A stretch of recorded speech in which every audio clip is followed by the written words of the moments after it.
Eu sou professora de ciências, eu sou doutoranda na área de ensino em ciências, e a minha tese, ela fala sobre questões que chamam questões controversas. Quando as pessoas utilizam a ciência, né, às vezes para questões obscuras. Então, a ciência, ela tem dois lados, a ciência ela nunca é neutra.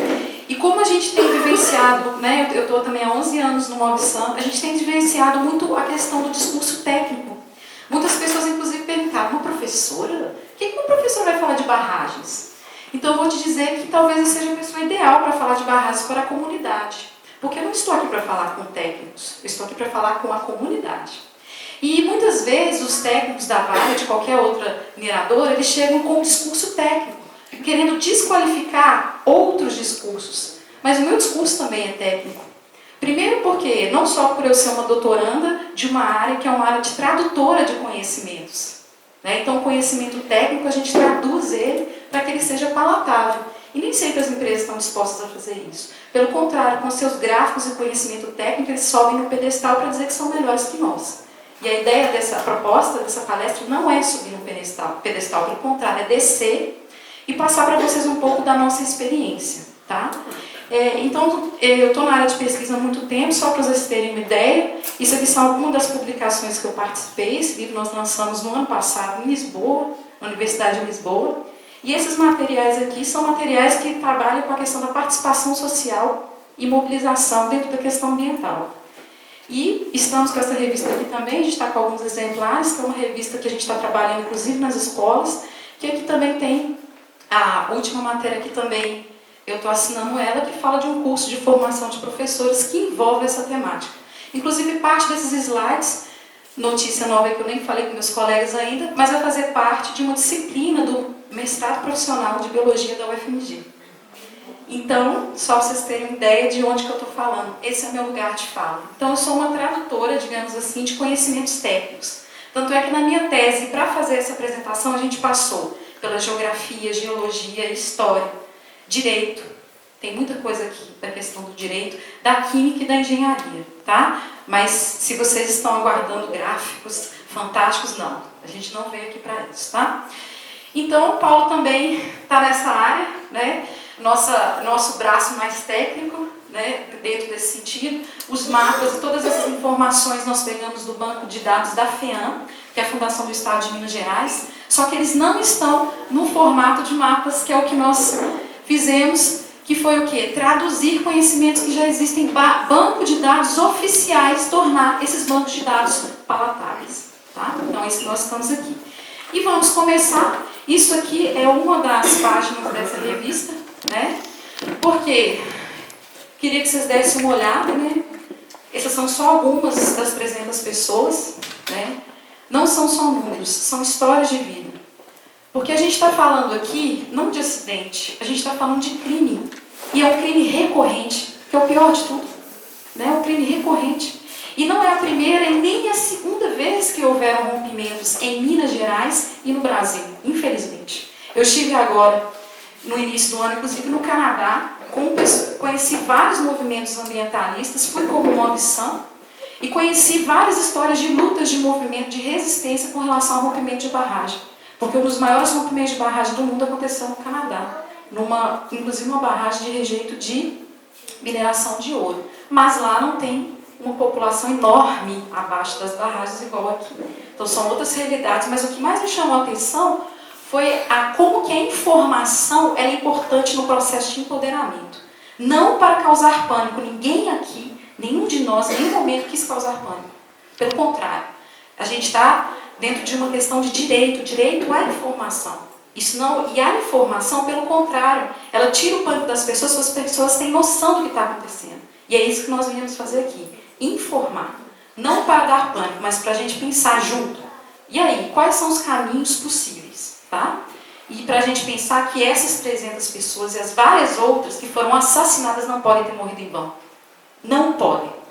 Porque às vezes nós, como movimento ambientalista, escutamos as pessoas falarem assim: nossa, mas vocês estão falando de barragem, vai piorar a questão de Riacima. Imagina um médico falando para uma pessoa que descobriu que tem câncer de pulmão, que fumou 40 anos, e aí o parente fica nervosíssimo com o médico. Como é que o médico falou que ele tem câncer? A raiva tem que ser do médico, a culpa, digamos assim, é do médico que diagnosticou ou do paciente que fumou 40 anos. Então, ou seja, nós não somos inimigos da cidade, pelo contrário. Nós estamos aqui para ajudar. Né? Então, talvez fique um pouco obscura essa ideia, né? Que só vem para atrapalhar. Não, pelo contrário. Porque não dá para a gente fechar os olhos e falar, não tem nada em cima da gente. Tem. E não é pouco, não. Então a gente tem que desesperar? Não, a gente tem que se informar para tomar as melhores atitudes. Como um paciente em tratamento de câncer, ele vai optar se vai ser a cirurgia, se vai ser o tratamento de quimioterapia. Mas primeiro tem que admitir que ele tem câncer. Então a gente tem que admitir. Existe um problema? Sim. E ele foi criado? Sim. E foi pela mineradora? Sim. Quem criou o problema não fomos nós. Então a gente tem que saber dar nome aí aos bois e quais são os nossos direitos. E o que a gente tem direito também de cobrar e de ler. Então eu trouxe aqui alguns fragmentos, né? Isso está no início dessa revista aqui também, que eu achei muito interessante para a gente pensar alguns fragmentos disso, né? E aí, um projeto que se propõe a apresentar um ganho ambiental a partir da inversão tecnológica, e nós vamos discutir aqui com base no acidente de Mariana. São casos completamente diversos. Nós tivemos muita tranquilidade naquele parecer que elaboramos e estamos muito seguros em relação a ele. Isso aqui, Teca presenciou, né? Isso aqui aconteceu na reunião, foi a fala do superintendente falando com relação ao licenciamento. Depois a Teca pode falar isso melhor, do que acabou levando ao rompimento. Olha só a tranquilidade, né, dele. Será que ele dorme bem hoje? Não sei, porque a gente dorme. Então, o Ministério, isso, superintendente da Supri, na ocasião da votação de licenciamento da Vale em Brumadinho, de 11 de dezembro de 2018. Tá? Isso.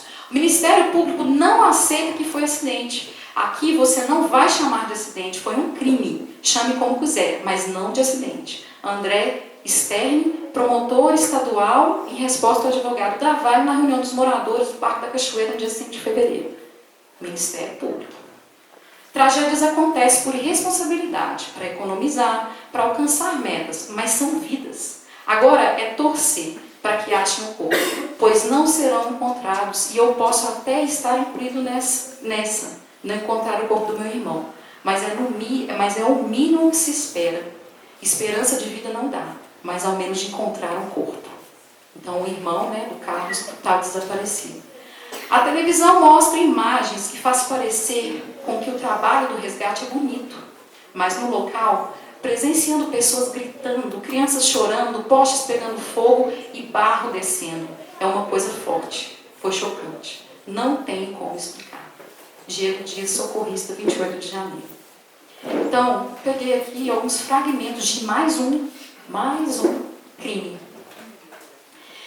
Bem, não sei se vai dar muito para ver, mas isso aqui é um pouquinho do histórico. Inclusive, gente, esse livro ele é gratuito, tá? O pessoal do Projeto Manuelzão da Faculdade de Medicina, muito interessante, chama Mar de Lama, da Samarco na Bacia do Rio Doce, em busca de respostas.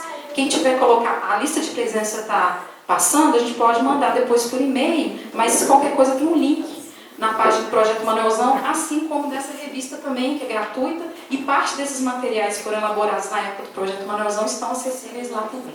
Tá? Isso daqui é só para a gente ter uma ideia que realmente não é um acidente, não é por acaso. Isso são casos de rompimentos de barragens, tá? Assim, tem outros antes desses também, mas foram alguns que eles precisaram. Isso está no livro, né? 85, ó, Itabirito. Aqui está falando a causa da ruptura, os danos provocados. Então a gente tem o solapamento do pé, né? E do pé do aterro e o entubamento, né, por onde passa a água. Então a lama subiu 10 quilômetros, né, e ele teve destruição de pontes e ferrovias. 86 a gente teve Itaminas e Itabirito. Liquefação. Presta atenção a essas palavras que eu vou falar sobre elas daqui a pouquinho, tá? Então a gente teve 7 mortes, né, destruição de laboratórios e equipamentos. 2001, mineração Rio Verde, Nova Lima, que aliás está dando trabalho aí de novo, né? E provável liquefação, 5 mortes e danos ambientais. 2003, Cataguases, o pipe, eu vou falar também o que é esse pipe. Lixiviação né, e interrupção do fornecimento de água. 2006, Cataguases, rompimento das madeiras do vertedor e deslocamento das placas, né, uma fissura de 30 centímetros que fez o vazamento de bauxita nos córregos e interrupção do abastecimento de água. 2007, mineração Cataguases, né, Rio Pomba, não se sabe, danos ambientais. 2014, Herculano, liquefação, 5 mortos e danos ambientais. 2015, Samarco, né?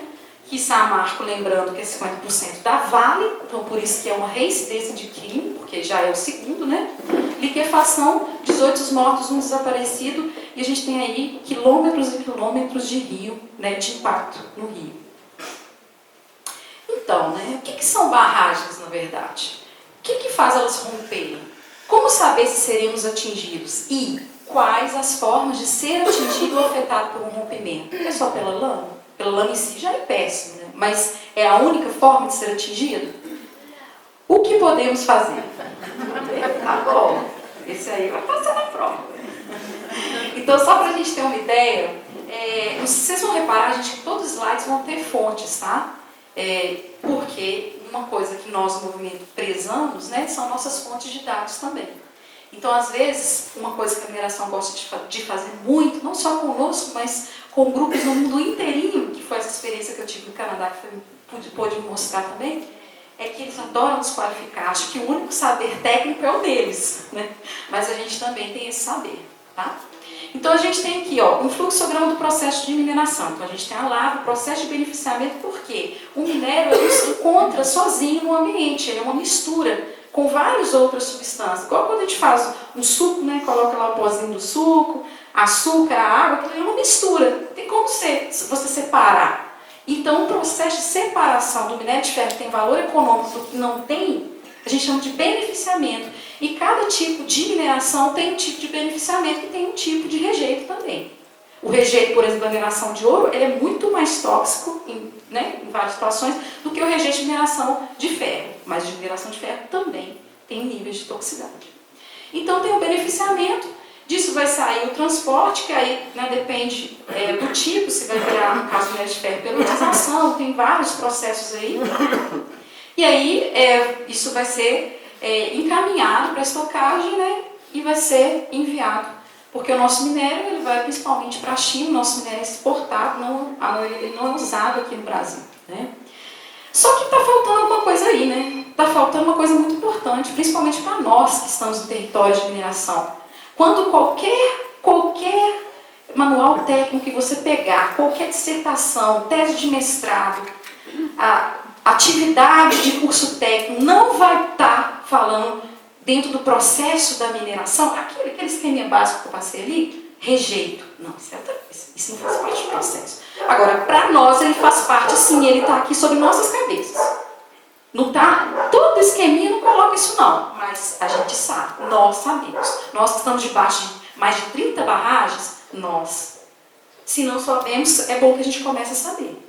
Né? Então, isso aqui não está, né, falando. Então, você tem que a extração da rocha. Ah, que legal, vai lá fazer os vários, né, materiais. Uhum. Sim, a gente precisa, sim, mas aí tem várias outras questões, inclusive com relação a reaproveitamento, reciclagem, infinitas outras questões que a gente não vai entrar aqui no caso, mas que vale a pena refletir. Então, pessoal, a conta não fecha, né? Porque as barragens, elas são infinitas se elas não forem descomissionadas, e aí isso é um outro processo também complexo. Mas a mineração, ela é infinita também? Porque a mineração, ela tem um prazo para começar e para terminar. E as barragens? Porque nós temos o caso da mineração. Ah, fali. Vou deixar aí para vocês, tá? Tchau, gente. Eu já vim, já minerei, tá? Já minerei. E assim, vou deixar uma barragem aí. Mas é porque eu fali, então eu não posso mais ser responsável. Legalmente, eu, mundo mineração, seria. Mas eu fali. E a barragem ficou. Tá? E a barragem ficou. E nós fomos um dos movimentos que fizemos denúncias. Pode procurar no YouTube os vídeos. Muitas denúncias para se chegar ao ponto de hoje o Estado ter que assumir. Sabe quem está pagando isso? Eu, você, todos nós, o Estado de Minas Gerais inteiro, o Brasil. Olha que legal, nós estamos pagando para resolver um problema que nós não criamos. E nós temos várias em cima de nós. Então, pensar nisso aqui. Todo processo, gente, ele gera rejeito. Cuidado com soluções milagrosas. Cuidado, porque tem rejeito. Tá? Às vezes fala, não vai ser barragem. A gente tem que tomar cuidado com tudo, porque o rejeito vai existir. Tá? E qual que é o preço dessa mineração para os territórios em que ela ocorre? Porque isso não está no valor do minério, não. Os serviços ambientais, que é uma outra área de estudo, a questão da água, principalmente na nossa região, a água, que a gente deixa de ter os serviços ambientais, isso não está no preço do minério, não. Porque nós vendemos o minério barato demais pelo preço que ele nos custa. Pelo preço que ele nos custa com o risco que a gente está correndo. Com a gente ter que correr o risco de perder, de não ter mais água. O preço para nós é muito, para que nós estamos pagando, é muito caro do que o valor que se paga por esse minério. Tá? E mineração para quem? Então vamos lá, como é que é a questão, um esqueminha básico de barragem de rejeito? Então você tem uma mina, né, as instalações do processamento e beneficiamento, e você tem aqui a crista, né, da barragem, aqui como se fosse alteamento, eu vou mostrar daqui a pouquinho. Você tem a praia, né, que é a região onde está a parte mais líquida do rejeito, a polpa ela é dispersa aqui nessa região. Então, as barragens, né, tem aluno que fala assim, professor, mas por que a barragem ela está sempre no alto? Porque olha só, né, esse pessoal, a criança acha massa, né, adolescente, mas a pessoa coloca a barragem lá no alto para ficar na nossa cabeça, né? Assim, pois é porque a lógica econômica é meio sem lógica às vezes, né? A lógica econômica é a diminuição de custo, que é isso que importa para a empresa. E aí, para diminuir o custo, a gente coloca a barragem bem perto da mina. E a mina estão nas serras, que eu vou mostrar daqui a pouquinho. E aí, vocês acham que a barragem de rejeito são seguras? Será que é fácil responder essa pergunta? É isolado. Então, ele recebe influências constantemente do meio externo. Portanto, elas demandam monitoramento e manutenção constante, infinita, eterna. Porque você até pode tentar um método menos, assim, que poderia causar menos dano, mas se ele não tiver manutenção, ela vai romper. Barragem foi feita para romper? Não foi feita para romper. Esse não é o objetivo de barragem. Mas, se não houver manutenção, monitoramento, fiscalização constante, é uma questão de tempo. Porque ela recebe influência o tempo todo externa. Erosão, chuva, vento. É uma questão óbvia. É a natureza. É um sistema construído artificial. Se não tiver manutenção, é uma questão de tempo. Apesar dela não ter sido construída para romper. Né? Nenhuma barragem é 100% segura. Cuidado com os técnicos. Se um técnico pode ser formado em Harvard, se ele falar, eu garanto que é 100%, pode enfiar o dedo na cara dele, você é um mentiroso. 100% não existe. E eu posso passar uma lista de pelo menos 200 artigos, estudos científicos do mundo inteirinho, porque eu posso te passar. Que vai falar a mesma coisa. Não existe barragem 100% segura. Então, se tiver cara que subiu no banquinho porque ele tem uma pós-graduação, um doutorado, pode pedir para descer. Pode pedir para descer que ele está mentindo. Tá? Pode pedir mesmo. Nenhuma barragem é 100% segura. Nenhuma barragem de rejeito é estável eternamente. Então, nós de movimento estamos presenciando essa questão dos estabilidade. Por isso que aquela primeira imagem... Então, olha só. Eu vou falar aqui dos 3 tipos, tá? De barragens. A maioria das que estão em nível de emergência e as que romperam são desse método aqui, que a gente chama de método amontante. Então, como que funciona? A gente tem uma fundação da barragem, né, que ela é impermeável para não passar água, não ter contato com o lençol freático que está embaixo. Tem um tapete drenante. E no caso da montante é o seguinte, o primeiro dique, que a gente fala que é o talude, porque a barragem, gente, ela usa o próprio relevo, a serra. Então, é como se os lados da barragem fossem as serras, são as serras. E vem um barramento na frente. Então, isso aqui, na verdade, é um corte transversal. Não está de frente, está de lado. Se eu tivesse um corte na lateral da barragem. Então, você tem um dique de partida. E lembrando, gente, que esses diques não são feitos de concreto. Eles são feitos com o próprio rejeito, que foi, né, desidratado e tudo mais. É o próprio rejeito. Então, em cima desse dique, você vai construindo outros. E para dentro da barragem. Então você tem uma área, aí vem o pessoal da física e da engenharia que poderia falar isso mais detalhadamente, mas esse não é o objetivo, mas você tem uma área de contato aqui muito menor, então isso faz com que a pressão exercida aqui, né, ela seja maior, se esse rejeito ficar mais líquido principalmente, tá? Então, ele é o método mais rápido, mais barato, e é o método que você consegue fazer o alteamento mais rápido também. Porque você tem de partida. A empresa ela pede uma licença para uma determinada altura desse dique ou talude. Só que ela já está pensando que daqui a um tempo, quando isso aqui tudo estiver cheio de rejeito, ela vai pedir o que a gente chama de alteamento para fazer outros diques. Né? E para cada um desses alteamentos, ela tem que pedir uma licença e entregar um monte de documentação. E aí, esse é o alteamento que a gente chama amontante. Esse daqui é o alteamento ajustante, que seria digamos que assim, entre aspas, mais seguro. Né? O menos inseguro, talvez seja melhor. Porque você tem, só que você ocupa uma área muito maior, você precisaria de muito mais rejeito e muito mais tempo para fazer. Só que você tem uma área que sustentaria maior a pressão que a lama faria, por isso que é considerado o que seria menos inseguro. E esse é o intermediário, que é o alteamento de linha de centro, que não é nem esse nem esse, né? Ele é mais rápido e mais barato do que esse é o mais caro, mas a maioria, a gente tem que estar com muitas barragens deste método aqui. Inclusive, várias que estão em nível de emergência acima de nós são do método amontante. Tá?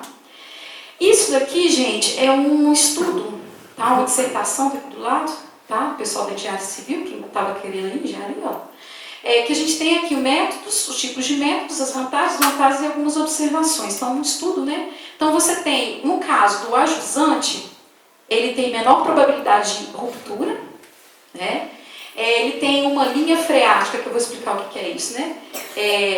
Ela é mais interessante do que as outras. A desvantagem, o custo elevado, né? Menor aproveitamento de área, que seja de uma área muito grande, maior volume de material compactado para fazer a própria barragem. Né? Então, é um alteamento que ele é mais comum uso de materiais que vêm de áreas, como você precisa de uma quantidade muito grande, você tem que pegar material de outras áreas além da mineração. A montante, menor custo, maior velocidade, melhor aproveitamento da área, só que você aproveita a área com menos área de segurança, né? Você usa menos área para fazer a barragem. Né? Isso é complicado. Não existe a questão, né, alguns tipos de erosão. A superfície do lençol é mais elevada, vou falar o que é isso. Maior risco de piping, eu vou falar o que é isso. Superfície provável de ruptura, ela tem uma baixa resistência. Dificuldade de um sistema de drenagem eficiente. Atenção isso aqui. É um aterro, né? Ele é mais fácil de ser construído. E a linha de centro tem um pouco da economia, tem um menor volume de material compactado, a drenagem é melhor. Você tem aqui a possibilidade de fissuras, ele também tem o risco do pipe e uma dificuldade do sistema drenante. Então, ou seja, essas duas aqui, você tem a questão da dificuldade do sistema drenante. Então não dá para fazer? Dá, mas a gente vê problemas aí. Então, como é que começa isso? Então, aqui está o solo, o dique de partida. Então, nós vamos pedir alteamento e a barragem vai ficar mais ou menos aqui, a mineradora. Lembrando, gente, que rejeito, lama de rejeito, nem é lama. Choveu lá na rua, a rua é de terra, nossa, tá uma lama. Né? Não é isso não, tá? E rejeito não é solo. Porque tem gente que coloca assim, um monte de árvorezinha, né, em cima de barragem. Vamos descomissionar, gente. Alô? Não. Rejeito não é solo, tá? Solo de vida, né? Então, isso é bem complicado. Então, você tem um pouco disso, lá de decantação e tudo mais. Vamos às palavrinhas, né? O que significa isso? As duas principais causas de rompimento, a liquefação e o paro. A liquefação, gente, quando a gente fala de conhecimento técnico, né, que o pessoal sobe no banquinho, sabe qual que é o conhecimento básico de liquefação? É uma matéria do 6º ano, que chama mudança de estado físico da matéria. Tá? Mudança do estado físico da matéria. Que a substância que está no estado sólido, ela vai sofrer por causa de calor ou pressão. Então, as moléculas estão juntinhas no estado sólido e elas vão ter um deslocamento maior, de energia cinética. Né? Não vou entrar em detalhes, não. Mas é algo de 6º ano, no sentido de que não precisa ser técnico para você virar e falar assim, então a liquefação foi por causa de água, tá? Só para a gente ter uma ideia. E a gente entender quais que são as situações em que ocorre a liquefação. No caso da lama, gente, ela não vai ficar no estado líquido. Ela pode ficar, mas a lama que está mais pastosa, acontece situações que a gente vai ver aqui, que ela fica menos pastosa. Então ela fica mais líquida. E aí é física. Isso vai pressionar o quê? Os líquidos vão pressionar com muito mais intensidade o barramento, tá? Então, com questões aí de ciências, física e química, a gente explica isso, inclusive, no ensino fundamental tranquilo, tá? O pipe. O pipe é uma erosão interna do talude, ou da fundação, devido à infiltração. Que vai formar, pipe significa tubulação em inglês. Então, vai passando, né? Tem um tubo, forma-se um tubo, um dique, né? No próprio talude. Eu vou mostrar algumas imagens ali, tá? Por causa da infiltração. E esse tubo vai carreando, ou seja, o próprio material, por causa da pressão que abriu, né? Esse, digamos que buraquinho, ele vai seguindo e vai sendo carreado. Isso tende a erodir ao ponto de comprometer a talude. Só para a gente ter uma ideia, um lago, uma barragem, ela não se comporta ao longo da barragem toda da mesma forma. Eu lembro até hoje, estou perguntando para o Paulo, eu falei assim, Paulo, mas a gente podia saber exatamente naquela área como é que a substância, como é que é a constituição química. Daniela, as coisas não funcionam assim. Né? A barragem, ela tem uma variação ao longo do território dela. Né? E você vai ter áreas que vão ter uma maior permeabilidade e a capacidade da água infiltrar. Tá? Você vai ter uma permeabilidade intermediária e baixa permeabilidade. Pela lógica, o local com baixa permeabilidade, ele está mais próximo da crista, para pressionar menos na barragem. Tá? Então, isso aqui é o que se espera. A linha de descarga, que é onde cai o rejeito, é mais permeável, porque senão ele ia acumular. Então, perto da linha onde o rejeito está caindo, ele é mais permeável. E mais perto da crista, ele é menos permeável. Esse é um comportamento que seria esperado de uma barragem. Mas nem tudo acontece dessa forma. Porque se houver um sistema eficiente de drenagem, o que tem de acontecer? A parte que é mais drenante, vai ter a evaporação da parte de cima, você vai ter um adensamento maior, uma sedimentação e um adensamento cada vez maior para a lama ficar mais um aspecto sólido. Isso é o que se espera. Mas não é isso que sempre acontece. O que é liquefação? Isso aqui eu achei interessante, eu peguei até um infográfico do G1, achei muito didático. Aí eu peguei ele para a gente ter uma noção. Então, os rejeitos deviam estar assim, né? Só que pode acontecer de ficar assim. Por quê? Ou por causa do excesso de chuvas, excesso de carga, né? Então você está jogando uma quantidade muito maior do que estava previsto para aquela barragem. Abalos sísmicos. E não fica achando que precisa ser abalos sísmicos enormes, não. O pessoal da Pichman, inclusive, fez um estudo falando que essa região aqui de Canga tem cavernas, né? Que às vezes movimentações que faz com que, por exemplo, essas cavernas cedam um pouco, isso causa pequenos abalos que às vezes a gente nem sente, mas que para uma estrutura como essa interfere. Além do fato de que as barragens ficam próximas à própria mineração, para quem não sabe, usa explosivo. Né? Então, ou seja, tem que ter um cálculo muito interessante nesse processo todo, porque senão a liquefação vai ser algo cada vez mais comum. E as falhas no sistema de drenagem. Isso aqui também é complicado, principalmente em barragens a montante. Se isso não estiver bem monitorado, fiscalizado, aí começa a complicar as coisas. E olha só, isso pode acontecer tanto ao longo da barragem, mas também no próprio dique. A liquefação também pode acontecer no dique, porque o dique é feito de rejeito. Tá? Então isso pode acontecer nas duas situações. E isso vai fazer com que a pressão, né, como fica mais líquido, pressiona mais o dique. E se for um dique que tem menos estabilidade, que é o caso do alteamento montante, aí você junta isso tudo e o resultado a gente já viu que não é legal. O pipe. Então o pipe é o seguinte, ele pode acontecer no próprio dique ou ele pode acontecer na fundação da barragem. Tá? Então, aqui ó, ele está mostrando, por exemplo, um vazamento na fundação da barragem. Ele está ultrapassando, aí começa a infiltração aqui, ó. Ele atravessou. Eu não gosto muito, às vezes, algumas dessas coisas da engenharia que eles colocam assim, né? Olha, água, mas não é água não, tá, gente? É lama mesmo, tá?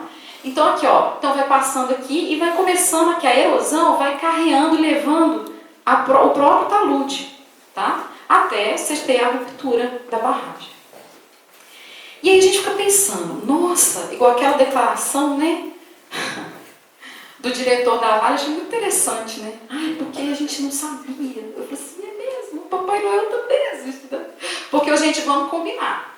O sistema, a nossa legislação, inclusive, infelizmente, graças a esses vários rompimentos, é uma legislação referência. Porque a nossa legislação, hoje em dia, ela tem um nível de especificidade muito grande. Então, a gente não sabia. Gente, isso aqui é só um dos vários tipos de equipamentos que monitoram uma barragem. Uma barragem tem um desse, ela tem vários. Então, para dizer que a gente não sabia, é meio complicado, porque você, inclusive, você tem que mandar para a Agência Nacional de Mineração, semestralmente e quinzenalmente tem relatório. As que estão em nível de emergência é diariamente, quinzenalmente, semestralmente, anualmente. Isso aqui manda informação, que a maioria é automática, para um sistema. As barragens mais complexas, né? As mais antigas nem tanto. Um sistema de informação, isso é automático. Então você falar que não sabia, é complicado, né? Então os piezômetros, gente, porque... Ai, cuidado, tá? Se você chegar, alguém virar, foi lá na barragem, viu que tá sequinho em cima, gente, nós fomos lá, tá tudo ok. Mentira. Mentira. Não tem como você olhar para uma barragem e falar que ela tá bem. Mas tem como você olhar para ela e falar assim, olha, eu acho que ela não tá legal, não. Mas falar que ela tá bem é mentira.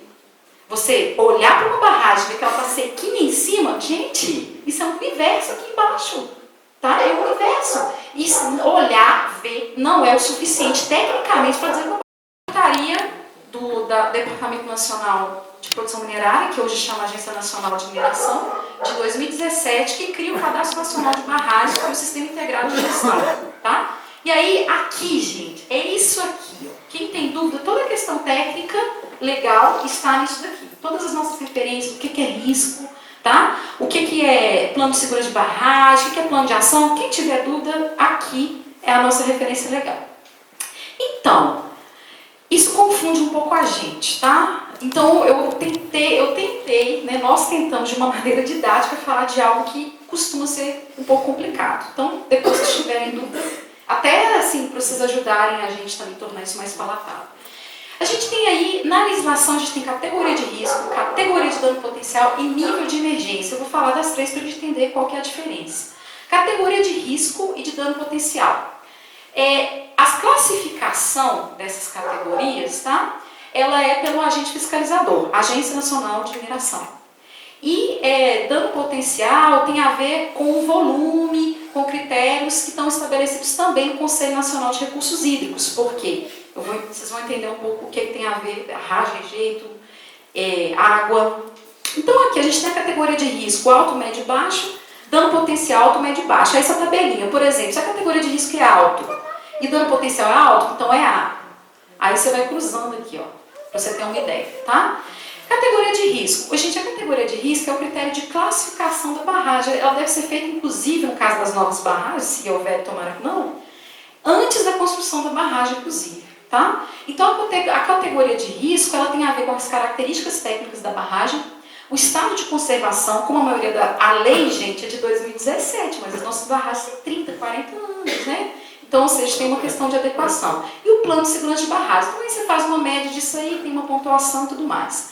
Aqui não vai dar para ver, mas eu só quero que vocês observem que existe um quadro quanto à categoria de risco, tá? Então, confiabilidade das estruturas, extravasoras, o que é isso? Que se está saindo água, porque não pode reter água, né? Os problemas relacionados com a implantação do projeto. Vocês estão vendo que tem um númerozinho aqui, olha.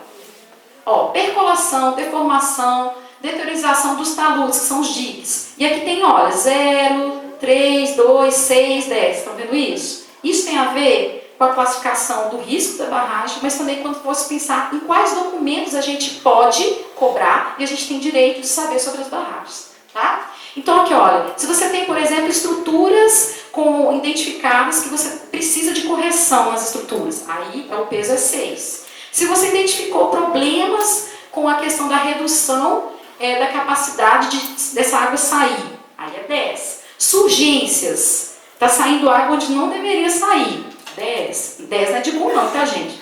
Porque a gente tá na escola, 10 não, 10 aqui, 10. Tá? O 10 aqui é ruim, não é bom não, tá? Aqui é diferente.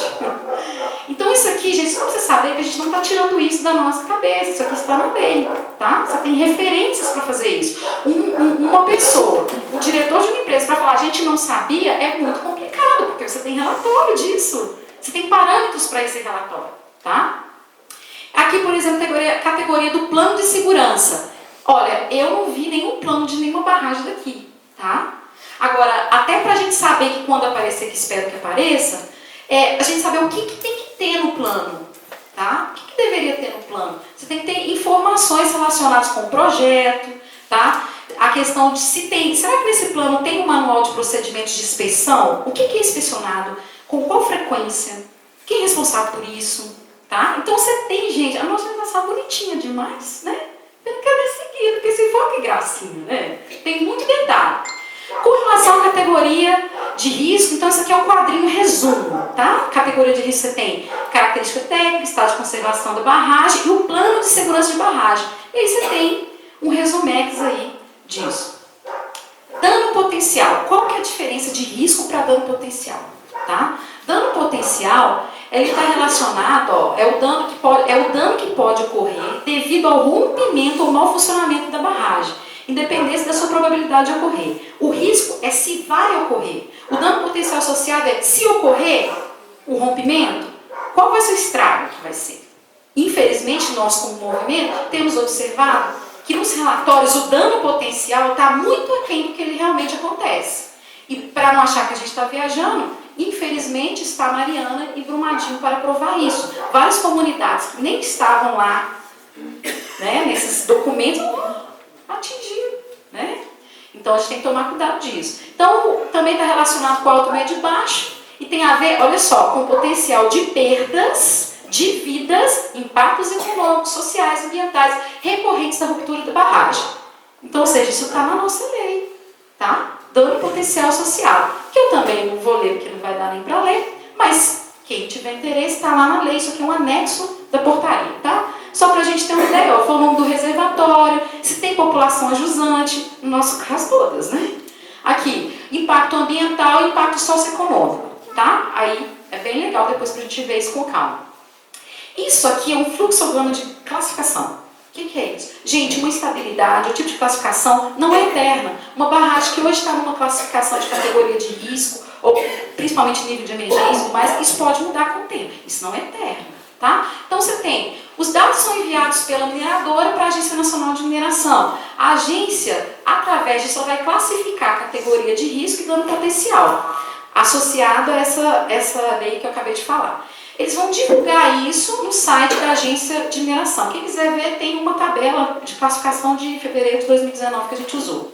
Fiscalização de campo ou de escritório, com documentos que são entregados. Ah, fiscalizei e vi que eles não mandaram tal documento. Opa, a mineradora manda aí, não chegou. Atualização dos dados. Então, isso vai acontecendo. Não é eterno, não, tá? Então, uma estrutura que está hoje numa situação pode estar em outra. Atenção também isso daqui. Número total de barragens, número de barragens no Sistema Nacional de Segurança e números em nível de emergência. Por exemplo, acima de nós tem em torno de 30 barragens acima de nós. Mas nem todas estão no Plano Nacional de Segurança de Barragem e algumas delas estão em nível de emergência. O que isso quer dizer? Vamos lá. Primeiro, Plano Nacional de Segurança de Barragens. São aquelas que a gente tem que tomar mais cuidado, tá? E para elas se enquadrarem no Plano Nacional de Segurança de Barragem, todas as que eu vou falar em nível de emergência já estão no Plano Nacional de Segurança de Barragem, tá? Elas têm que ter a altura do maciço pelo menos 15 metros, tá? Maior ou igual, capacidade total de 3 milhões, o reservatório contém resíduos perigosos, categoria de dano potencial médio ou alto, lembra daquela classificação? Tá? Plano de segurança de barragens, o que acontece? Esse plano de segurança ele tem que ter, identificar os dados técnicos, a gente deveria estar tudo isso no plano de segurança, tá? Os manuais, as inspeções, que tiver, deveria estar tudo isso lá.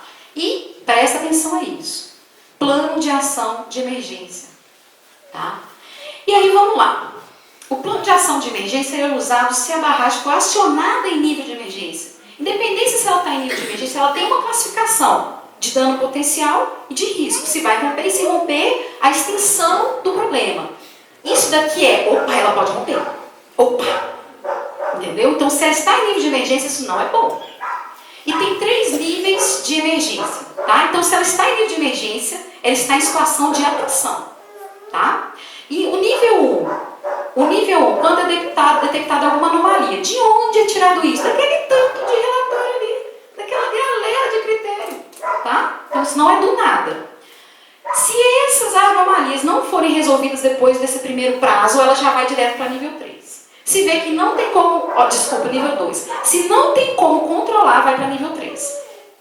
Essa daqui eu fiz questão de colocar até entre aspas, porque está escrito exatamente dessa forma. Nível 3, a ruptura da barragem é iminente ou está acontecendo. Isso significa nível 3, de acordo com a lei, tá? Isso é nível 3, exatamente dessa forma.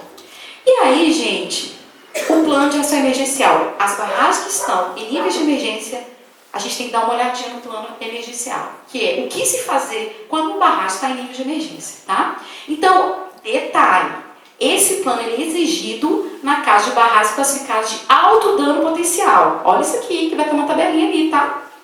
Exigido.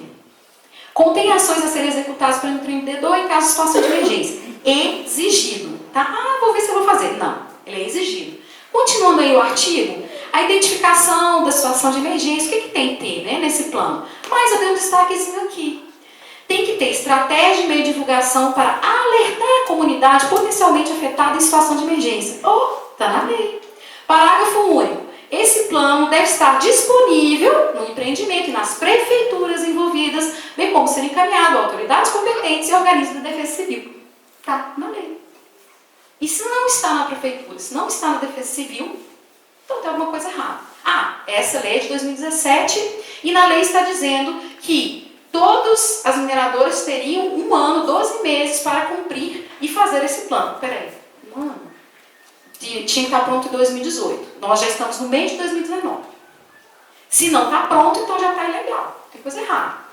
Tá? E se a gente também não está com isso nas mãos, acho que está na hora de começar mais pedindo, nós já pedimos como movimento, várias vezes. Tá? Às vezes é hora da gente ver como comunidade outras possibilidades de pedir. Isso aqui é uma mancha, né, de inundação, só para vocês terem ideia, que é um estudo chamado Dam Break, que ele é bem complexo, técnico, blá blá, e ele tem que estar disponível também para a comunidade, para ver, né, qual que seria esse caminho, como é que é a mancha e tudo mais. Vamos a alguns critérios para a gente não, né, que as pessoas falam, nossa, meu Deus, vamos entender isso daqui. O que é a zona de autossalvamento? Gente, a zona de autossalvamento é uma coisa meio absurda, né? Mas ela diz o seguinte, que é a região, a jusante abaixo da barragem, em que se considera os avisos de alerta e é de responsabilidade do empreendedor, mas não tem tempo suficiente para uma intervenção das autoridades competentes em situação de emergência. Devemos se anotar maior, né, a questão, principalmente, que ela está a 30 minutos, demoraria 30 minutos ou 10 quilômetros do local da barragem. Nós não estamos na zona de autossalvamento aqui, né? As barragens que estão em nível de emergência, principalmente nível 3, as áreas têm que ser evacuadas. Só que aí há várias questões com relação a isso, que o próprio Ministério Público chamou de terrorismo, né? Que as próprias mineradoras às vezes estão fazendo para ter benefício, mas isso é uma longa história. Nós estamos na zona de segurança secundária, que é uma região que está abaixo do mapa de inundação, tá? Oi?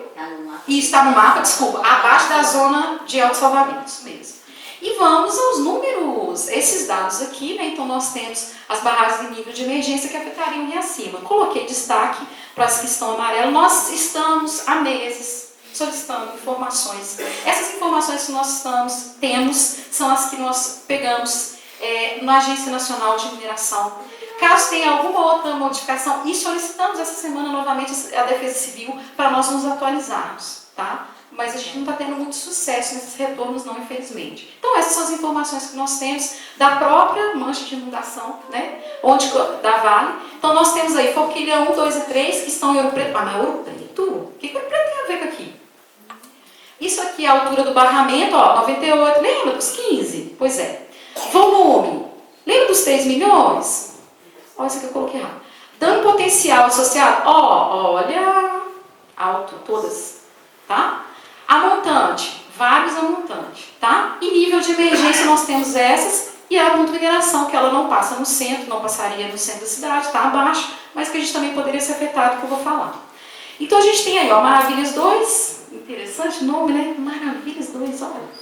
Que tem maravilhosamente, aliás, a gente conferiu esse dado aqui, tá? Que a gente tinha colocado em forma em acima um pouco menor, mas a gente conferiu ontem na classificação de fevereiro, maravilhosamente, 94 milhões, 590 mil metros cúbicos de volume de mama. Uma maravilha, né? Tá aqui em cima.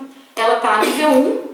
A Vargem Grande estava nível 2, ela foi para 1 há poucos dias. A Capitão do Mato e Vargem Grande estão em Nova Lima.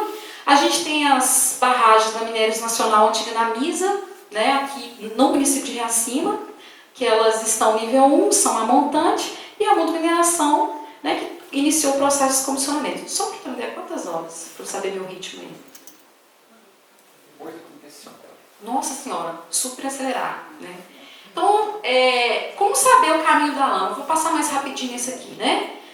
Quando a gente pensa assim, isso aqui é só para a gente ter uma ideia, as barragens que a gente tem em Minas Gerais, esses são dados da Fundação Estadual de Meio Ambiente, tá? Um cadastro de barragens. Aqui onde nós estamos, tá? É quadrilátero ferrífero aquífero, né? Que é onde nós estamos. É o quadrilátero, nós estamos aqui, ó, e acima, ó, no meiozinho.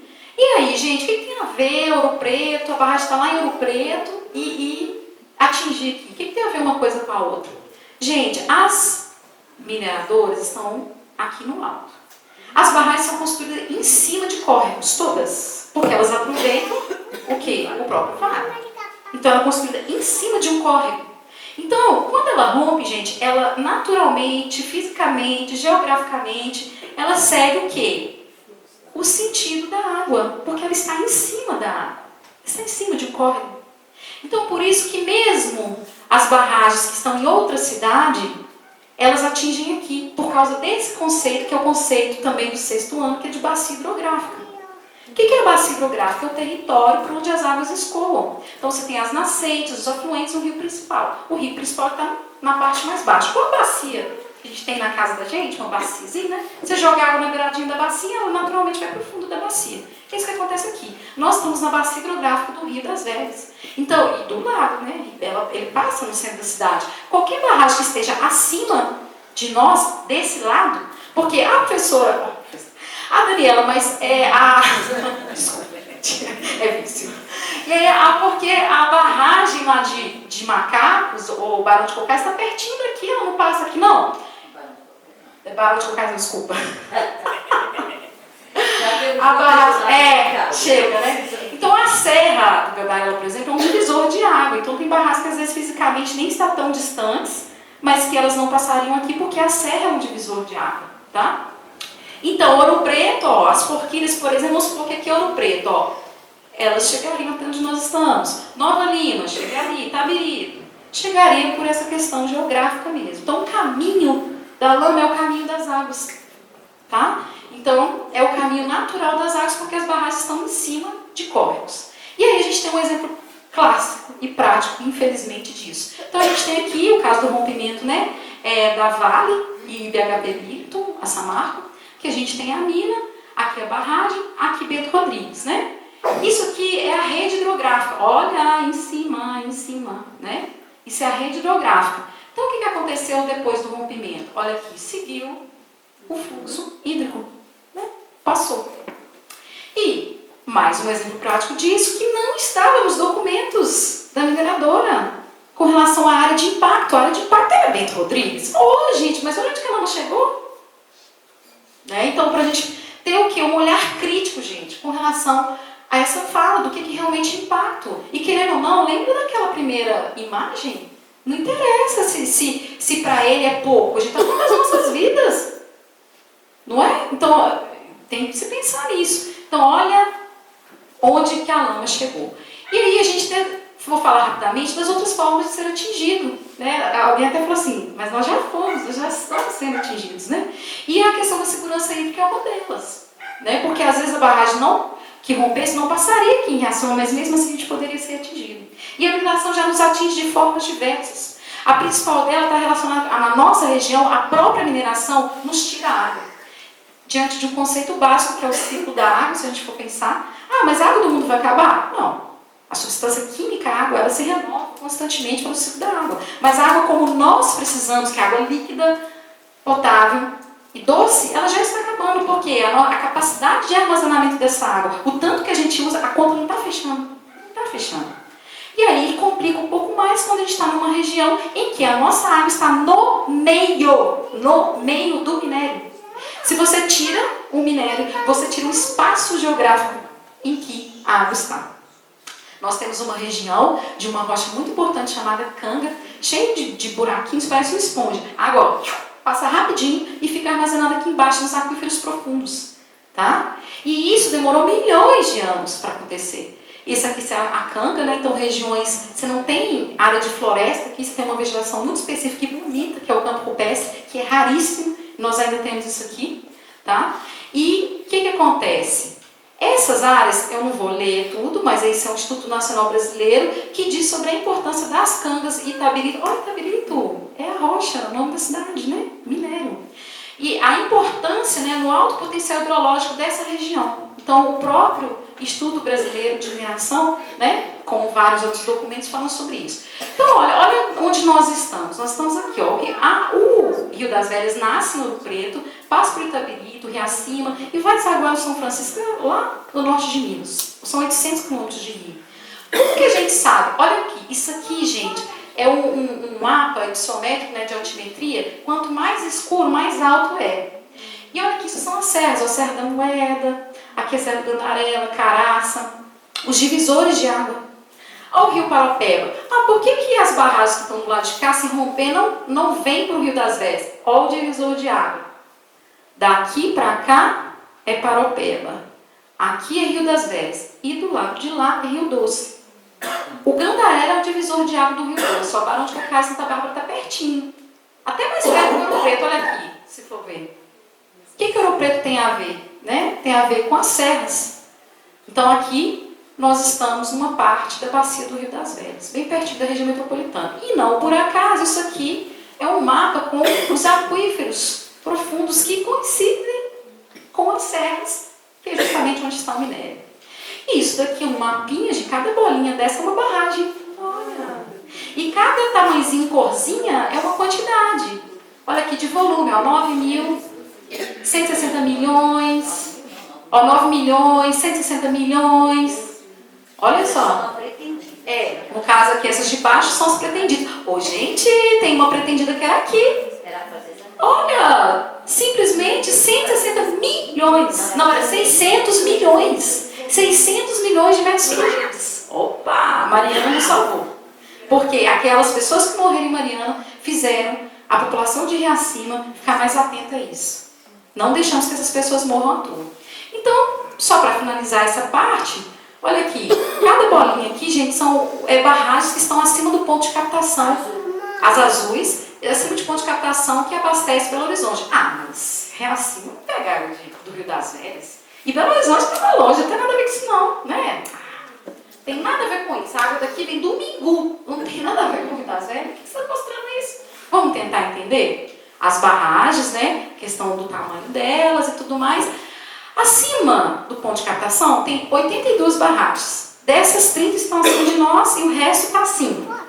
Entre aqui e Bela Fama. Isso abastece simplesmente 41% da região metropolitana, tá? Isso significa 70% de Belo Horizonte e 40% da região metropolitana, que envolve mais de 35 cidades. Que é no entorno de 2 milhões e meio de pessoas. Imagina 2 milhões e meio ficar sem água. E você acha realmente que você vai ficar tranquilo na sua casa? Aí tem gente que fala assim, não, então nós vamos rachar de ganhar dinheiro, nós vamos vender água. Gente, foi mal, mas a água não é muito lá cima não, tá? A água do governo federal, a água de todo mundo. Se você tem uma água dentro, um córrego, você tem uma nascente lá no seu terreno, você não gosta do seu vizinho, ele mudou para lá e fala, eu odeio ele, e eu não vou dar água para ele. Mas a água não é sua. Ele pode pedir te processar, porque a água, todo mundo tem direito à água. Então o Riacima também, inclusive, tem que pedir licença para beber água, porque a água não é de Riacima. Então você acha que a última estimativa que o pessoal da ETA fez aqui, que é em média de 500 litros de água por pessoa, por dia, gasta em Riacima? Você acha realmente que se 2 milhões e meio quase de pessoas ficarem sem água, não vai acontecer nada na sua vida? Ah, não, mas a nossa água vem do Mingu. Vão refletir sobre as outras formas de ser atingido, tá? Então, só para a gente lembrar que nós estamos aqui, pertinho da região metropolitana, né, pertinho de Belo Horizonte, com uma vasta rede hídrica, reacima a cidade das águas, mas nós podemos ser afetados não apenas pela lama. Nós podemos ser afetados de diversas formas. Sem contar que, isso que você falou, né? Vamos aguardar no ponto de encontro. Gente, o nosso principal acesso para Belo Horizonte é do lado do Rio das Vegas. Falou? Vai vir um ônibus espacial? Às vezes, né? Não sei. Às vezes é um ônibus espacial, né? Não sei. Mas é complicado, gente. Eu estou assim, né? Tentando tornar mais palatável, mas é algo que a gente tem que refletir, sim. É sério, na verdade, né? Muito sério. E aqui, a partir dessa mancha, né, das cheias que nós recebemos da própria Vale, que são, né, de origem desse aqui, ó, Forquilhão 2 e 3, passando por Itabirito, ó, o rio, e acima. Aqui a gente tem Maravilhas 2, tá? Aliás, Maravilhas está por aqui. Capitão do Mato e Vargem Grande, aqui tá meio emboladinho, mas eu mostrei que Vargem Grande o negócio é pior, dependendo do tipo de visão. Aí nós estamos aqui, né? A gente deve estar por aqui, viu? Ó, por aqui. Tá? A gente está por aqui. Então, isso daqui, gente, as manchas, elas são feitas, né, no cenário mais terrível e tudo mais, né? Mas, de qualquer forma, fica meio complicado de achar que ninguém aqui vai ser atingido, porque ele está do lado do rio, né? É meio complicado. É claro que, no caso que, por exemplo, gente, mas aqui o rio nem passa aqui, mas você tem a questão do refluxo possível dessa lama, a proximidade. Aí tem gente que fala assim, mas eu moro lá no Vila Duarte, não vou passar na casa, não. É mesmo. Você ainda está esperando um ônibus espacial, né? Porque assim, e gente, quem está falando isso não tem noção realmente do que é um quadro de um rompimento, que iria simplesmente destruir o centro da cidade. Sabe aquele lugar que você vai lá fazer compra? Sabe a prefeitura? Sabe? Vocês têm noção que simplesmente não, a gente não está tendo esse imaginário, tá? Então pensa nisso. Olha que interessante isso aqui, gente, coisas, né, que não aparecem.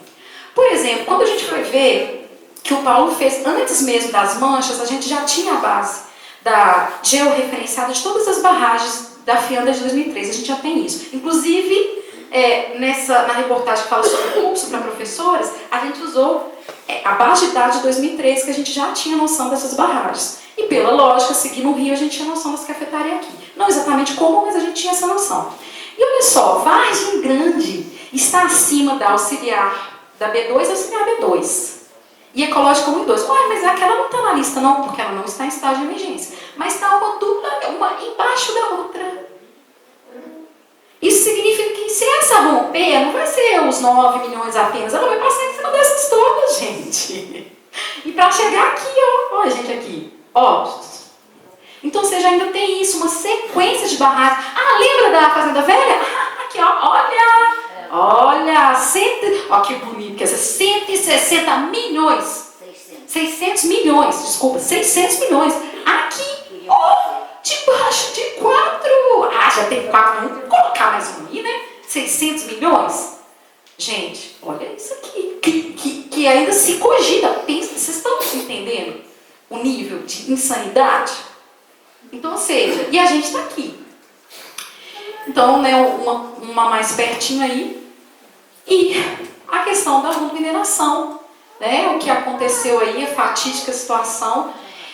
E a atenção que a gente tem que ter com essa palavrinha descomissionamento, que não é uma palavra mágica, porque, por exemplo, a Vale falou quando teve rompimento, nós vamos descomissionar todas as nossas barragens na montanha. Gente, alô? Primeiro, descomissionamento, aliás, quem quiser brincar de forca, essa palavra é o máximo, vai ganhar. Olha o tamanho, né? Gente, descomissionamento tem a ver com a descaracterização da barragem. Isso não é algo rápido, isso não é algo simples. Isso demanda um conhecimento técnico gigantesco, uma fiscalização então surreal. Porque se você tem uma estrutura que já está em risco, imagine você mexer nessa estrutura. Então é impossível? Não, é possível, claro que é possível. Mas é o que tem que ter um cuidado e um controle, uma fiscalização enorme. Porque senão isso pode inclusive acelerar o processo. Então isso demanda um cuidado muito grande. Tá? Dinheiro. Você acha que isso vai ser simples? E o que vai ser feito com esse rejeito? Não, mas um estudo da UFOP. Gente, tem estudo, mas para isso se tornar algo realmente execuível, não é de um dia para o outro não, tá, gente? As coisas levam tempo. Ótimo que tem estudo, maravilhoso, mas não é de um dia para o outro. E o que nós vamos ficar fazendo até lá? Tá? Então isso aqui só para a gente lembrar outros perigos possíveis. Estão se falando aí da questão de voltar essa história de minerar. Então a gente tem que pensar sobre isso. Aqui, olha, voltando à Fazenda Velha com as 4 em cima. 4 não, 5, né? Ó, e a gente aqui, pertinho do Rio das Velhas, tá? Então, gente, acho que essa era a mensagem, né, que a gente queria passar para vocês. Tudo nosso é feito em grupo, no sentido que os mapas, né, já fala assim, eu já falo nós, né, Paulo? Eu falo assim, que nós fizemos, gente, nunca fiz um mapa, né? Mas assim, é tão coletivo que é como se a gente sentisse que fosse também. Então, o que fazer? Não andar, nossa senhora, não vou nem dormir hoje com aquela palestra que eu fui. Não, gente, pelo amor de Deus, a ideia não é essa. A ideia é a gente ter noção. O que é barragem? Por que barragem rompe? Quais que são os mecanismos legais para se cobrar?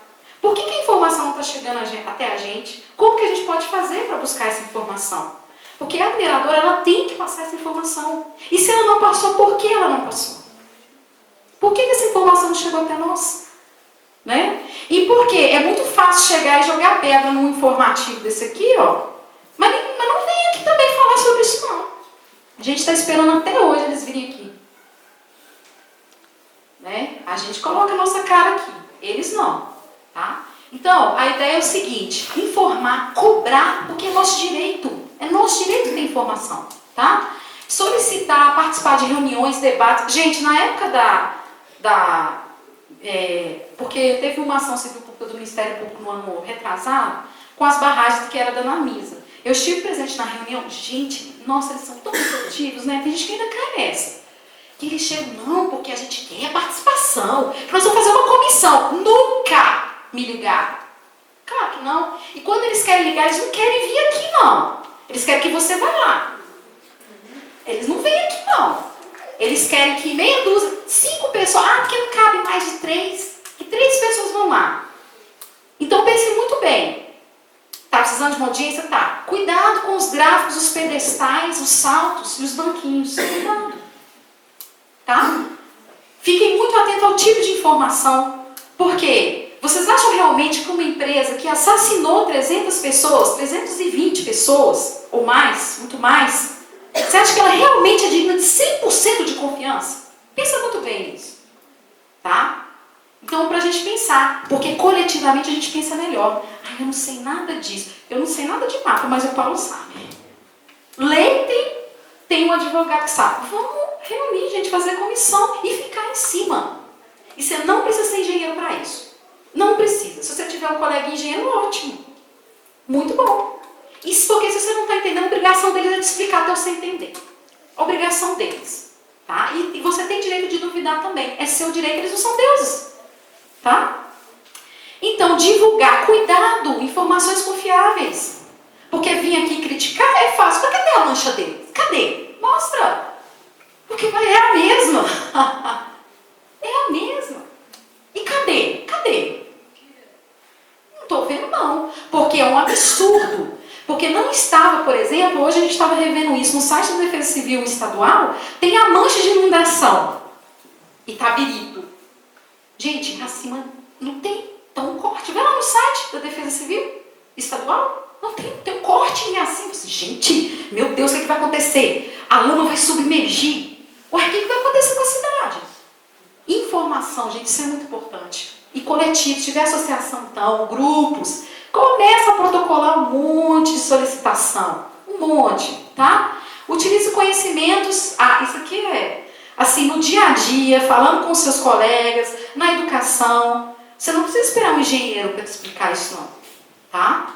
É possível a gente ter uma noção, sim. E a gente não tem que ser engenheiro para falar se isso está certo ou não está. A gente pode não ter os dados detalhados. Mas se não tem, eles têm que nos explicar, ué. Né? E exercer a cidadania, porque conhecimento é poder. Uma população mal informada ela é facilmente manipulada. Então a gente tem que tomar cuidado com isso. E a gente acredita o quê? Que uma outra realidade, sim, é possível. Olha a Fazenda Velha. Né? Olha a Serra do Gandarela. As várias outras possibilidades que não são simples, mas reacima, não depende economicamente da mineração. O que sustenta a cidade não é a mineração. A gente não está na posição de Mariana Nova Lima, que se acabar a mineração, nós estamos lascados. E existem muitos potenciais na cidade que, se forem bem trabalhados, isso não é amanhã, isso não é fácil, isso não é simples. Isso demanda política pública, demanda investimento, união, mas isso é possível. Então, acho que isso foi, né, o recado que nós, como movimento, quisemos passar. Tentei ser o mais didática possível, desculpa se eu passei um pouco da hora. E queria, né, muito feliz de ver cheio, né, disso aqui.